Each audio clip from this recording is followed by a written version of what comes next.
ಎಲ್ಲರಿಗೂ ನಮಸ್ಕಾರ. ರಹಸ್ಯ ವೇದದ ವಿಶೇಷ ಸಂಚಿಕೆಗೆ ಸ್ವಾಗತ.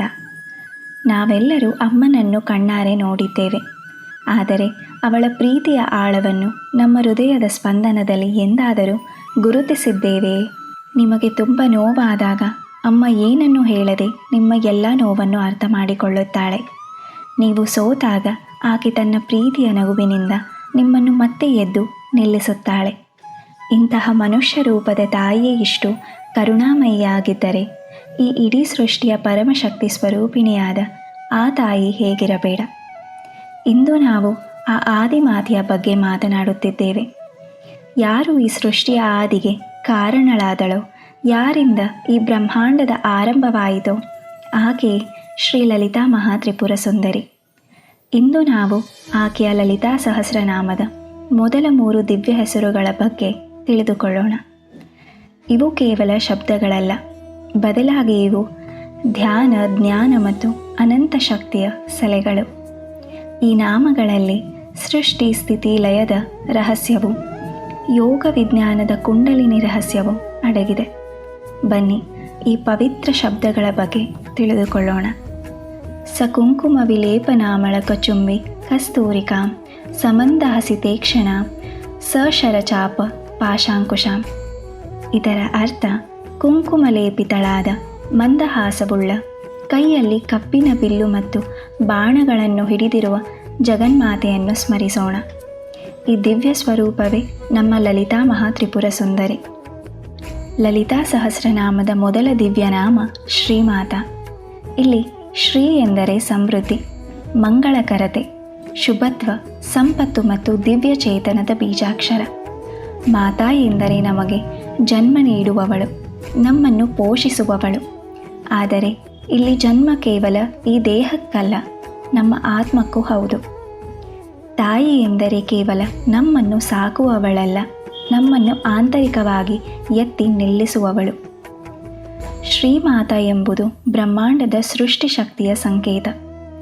ಆಕೆ ಬ್ರಹ್ಮನ ಸೃಷ್ಟಿಯ ಶಕ್ತಿಯ ಪ್ರತೀಕ. ಅಂದರೆ ಎಲ್ಲ ಜೀವಿಗಳಿಗೆ ಜನ್ಮ ನೀಡಿ ಪೋಷಿಸುವ, ಸಮಸ್ತ ಜ್ಞಾನವಿದ್ದರೂ ನಿಸ್ವಾರ್ಥ ಪ್ರೀತಿಯನ್ನು ನೀಡುವ ಆ ಶಕ್ತಿಯನ್ನು ನಾವು ನೆನೆಯಬೇಕು. ಆಕೆ ನಮ್ಮ ತಪ್ಪುಗಳನ್ನು ಅರ್ಥ ಮಾಡಿಕೊಳ್ಳುತ್ತಾಳೆ ಮತ್ತು ಎಂದಿಗೂ ನಮ್ಮನ್ನು ತ್ಯಜಿಸದೆ ಮಾರ್ಗದರ್ಶನ ನೀಡುತ್ತಾಳೆ. ಇದು ದೇವಿಯ ಜಗದ್ರೂಪದ ಮೊದಲ ಹಂತ. ತಂತ್ರಶಾಸ್ತ್ರದ ಪ್ರಕಾರ ಶ್ರೀಮಾತಾ ನಾಮವು ನಮ್ಮ ದೇಹದ ಬೆನ್ನೆಲುಬಿನ ಮೂಲದಲ್ಲಿರುವ ಮೂಲಾಧಾರ ಚಕ್ರಕ್ಕೆ ಸಂಬಂಧಿಸಿದ್ದು.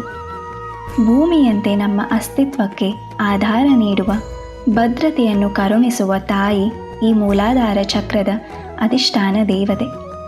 ಈ ನಾಮವನ್ನು ಸ್ಮರಿಸುವಾಗ ನಮ್ಮ ಮೂಲಾಧಾರ ಚಕ್ರ ಜಾಗೃತಗೊಂಡು ಸ್ಥಿರತೆ ದೊರೆಯುತ್ತದೆ. ಲಲಿತಾ ಸಹಸ್ರನಾಮದ 2ನೇ ನಾಮ ಶ್ರೀ ಮಹಾರಾಜ್ಞಿ.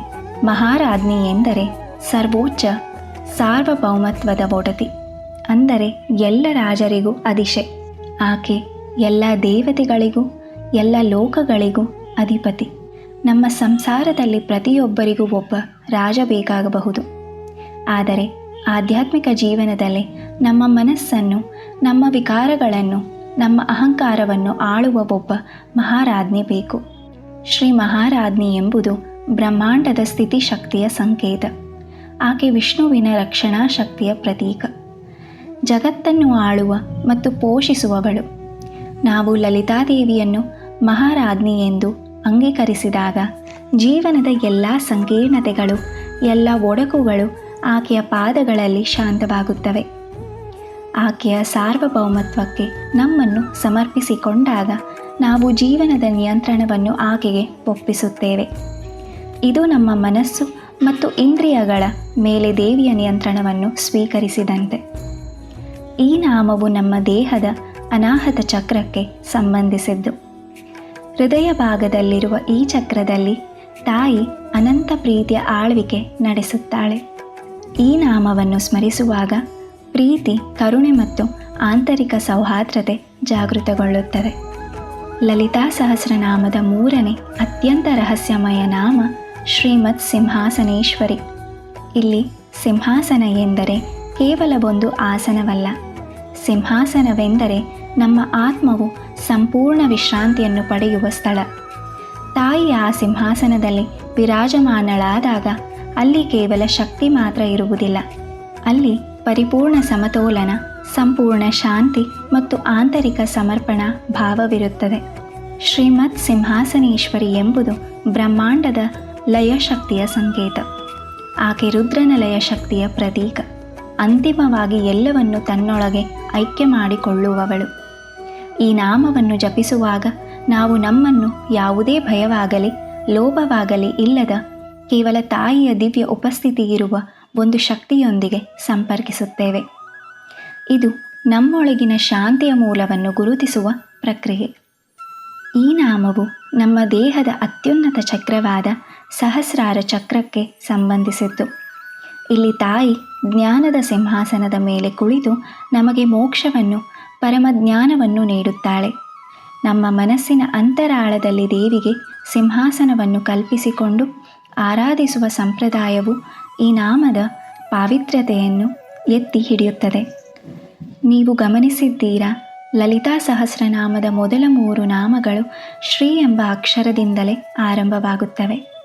ಶ್ರೀ ಎಂಬುದು ಲಕ್ಷ್ಮಿ ಮತ್ತು ಸಮೃದ್ಧಿಯ ಬೀಜಾಕ್ಷರ. ಈ ಮೊದಲ 3 ನಾಮಗಳಲ್ಲಿ ಶ್ರೀಕಾರವನ್ನು ಬಳಸುವುದರಿಂದ ಭಕ್ತನಿಗೆ ಧರ್ಮ, ಅರ್ಥ, ಕಾಮ ಮತ್ತು ಮೋಕ್ಷ ಎಂಬ 4 ಪುರುಷಾರ್ಥಗಳು ಸಿದ್ಧಿಸುತ್ತವೆ ಎಂದು ಶಾಸ್ತ್ರಗಳು ಹೇಳುತ್ತವೆ. ಇದು ಕೇವಲ ಒಂದು ಆಕರ್ಷಕ ಕಾಕತಾಳೀಯವಲ್ಲ, ಇದು ಶಾಸ್ತ್ರೀಯ ಮಂತ್ರವಿಜ್ಞಾನದ ಭಾಗವಾಗಿದೆ. ನೋಡುತ್ತರಲ್ಲ ಸ್ನೇಹಿತರೆ, ಶ್ರೀಮಾತಾ, ಶ್ರೀ ಮಹಾರಾಜ್ನಿ, ಶ್ರೀಮತ್ ಸಿಂಹಾಸನೇಶ್ವರಿ ಈ 3 ಹೆಸರುಗಳು ಕೇವಲ ಶಬ್ದಗಳಲ್ಲ. ಇವು ತಾಯಿಯ ದಿವ್ಯ ಸ್ವರೂಪವನ್ನು ನಮ್ಮ ಅಂತರಂಗದಲ್ಲಿ ಅನುಭವಿಸಲು ಇರುವ 3 ದ್ವಾರಗಳು. ಸೃಷ್ಟಿ, ಸ್ಥಿತಿ, ಲಯದ ಬ್ರಹ್ಮಾಂಡದ ಚಕ್ರವನ್ನು ನಮ್ಮೊಳಗೆ ಜಾಗೃತಗೊಳಿಸುವ ಯೋಗ ರಹಸ್ಯಗಳು. ಮೊದಲ ದ್ವಾರದಿಂದ ನೀವು ತಾಯಿಯ ನಿಸ್ವಾರ್ಥ ಪ್ರೀತಿಯಲ್ಲಿ ಪ್ರವೇಶಿಸುತ್ತೀರಿ. ಆಕೆಯ ಸೃಷ್ಟಿಶಕ್ತಿಯ ಪೋಷಣೆಯನ್ನು ಅನುಭವಿಸುತ್ತೀರಿ. ಎರಡನೇ ದ್ವಾರದಲ್ಲಿ ನೀವು ಆಕೆಯ ಸ್ಥಿತಿಶಕ್ತಿಯ ಮಾರ್ಗದರ್ಶನ ಮತ್ತು ಮನಸ್ಸಿನ ಮೇಲೆ ಆಕೆಯ ನಿಯಂತ್ರಣವನ್ನು ಪಡೆಯುತ್ತೀರಿ. ಮೂರನೇ ದ್ವಾರದಲ್ಲಿ ನೀವು ಆಕೆಯ ಲಯಶಕ್ತಿಯ ಮೂಲಕ ನಿಮ್ಮ ಅಂತರಂಗದಲ್ಲಿ ತಾಯಿಯನ್ನು ವಿರಾಜಮಾನರನ್ನಾಗಿ ಮಾಡಿಕೊಂಡು ಪರಮಶಾಂತಿ ಮತ್ತು ಸ್ಥಿರತೆಯನ್ನು ಪಡೆಯುತ್ತೀರಿ. ಲಲಿತಾ ಸಹಸ್ರನಾಮವು ಕೇವಲ ಜಪಿಸುವುದಕ್ಕಾಗಿ ಇರುವ ಶಬ್ದಗಳ ಸಂಗ್ರಹವಲ್ಲ, ಇದು ಜೀವನವನ್ನು ಅರ್ಥ ಮಾಡಿಕೊಳ್ಳಲು ಮತ್ತು ಬದುಕಲು ಇರುವ ಮಾರ್ಗದರ್ಶನ. ಈ ಮೊದಲ ಭಾಗ ನಿಮಗೆ ಇಷ್ಟವಾದಲ್ಲಿ ನಾನು ನಿಮ್ಮನ್ನು ವಿನಂತಿಸುತ್ತೇನೆ, ಈ ದಿವ್ಯ ಶೃಂಖಲೆಯನ್ನು ಪೂರ್ಣಗೊಳಿಸಲು ನಮ್ಮ ಚಾನಲ್ಗೆ ಸಬ್ಸ್ಕ್ರೈಬ್ ಆಗಿ. ನಿಮ್ಮ ಪ್ರೀತಿ ಮತ್ತು ಬೆಂಬಲವೇ ನಮಗೆ ಸ್ಫೂರ್ತಿ. ವಿದಾಯ ಹೇಳುವ ಮೊದಲು ಲಲಿತಾದೇವಿಯ ಸರಳ ಮತ್ತು ಅತಿ ಶಕ್ತಿಯುತ ಮಂತ್ರವಾದ ಓಂ ಶ್ರೀ ಮಾತ್ರೇ ನಮಃ ಇದನ್ನು ಪ್ರತಿದಿನ 108 ಬಾರಿ ಜಪಿಸಲು ಪ್ರಯತ್ನಿಸಿ. ಇದು ನಿಮ್ಮ ಸುತ್ತಲೂ ಸಕಾರಾತ್ಮಕ ಕಂಪನಗಳನ್ನು ಸೃಷ್ಟಿಸಿ ದೇವಿಯ ಕೃಪೆಗೆ ಪಾತ್ರರಾಗುವಂತೆ ಮಾಡುತ್ತದೆ. ಮುಂದಿನ ವಿಡಿಯೋದಲ್ಲಿ ನಾವು ತಾಯಿಯ ಮುಂದಿನ ದಿವ್ಯ ಹೆಸರುಗಳನ್ನು ಅರಿಯಲಿದ್ದೇವೆ.